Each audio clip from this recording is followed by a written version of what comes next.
started off actually not as a subsidized home. It was, in a sense, private, run by Catholic Welfare Services, and we were running it. The Canossian sisters ran it for Catholic Welfare. It was not far from here, Gekpo Road, near Jalan Bahar, just a bit round the corner. And then I think they needed the land, so they brought us here. So then we came here. It was St. Joseph's beginning, and it was very small at the time. They had only very few staff, a lot of volunteers, doctors were volunteers and things like that. But now we still have volunteer doctors, but they come on a very regular basis. And then staff, of course, has increased. And before we used to have residents who could help in the kitchen, help with the cooking.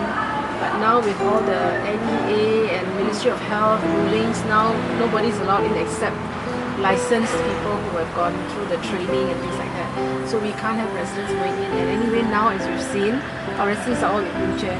Before they could walk, we had residents who could do woodwork and make keychains for sale, things like that. But now no more. In my 6th year now, working here 6 years since 2007. For this, I was in the commercial world. I was working as a secretary with software company and things like that.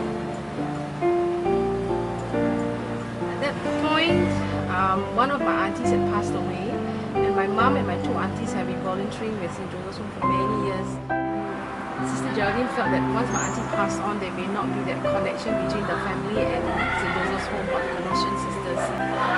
So she asked me, would you like to come over here? So then I said, let me think about it. Then I was considering moving on from where I was at that point. So then I said, okay, I'll give it a try then, because it's very different. Private sector and VWO. So it was quite a big transition, but it was a transition that I'm happy I made. So I discussed it with my husband and I said, shall I not? I said, okay, sometimes it's not always the money, but it's the satisfaction that you get, and it was really something to do.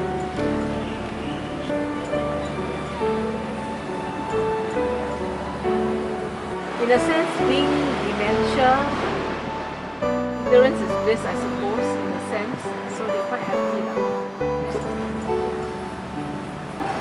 A lot is compassion, being compassionate, being empathetic also, being patient, being tolerant.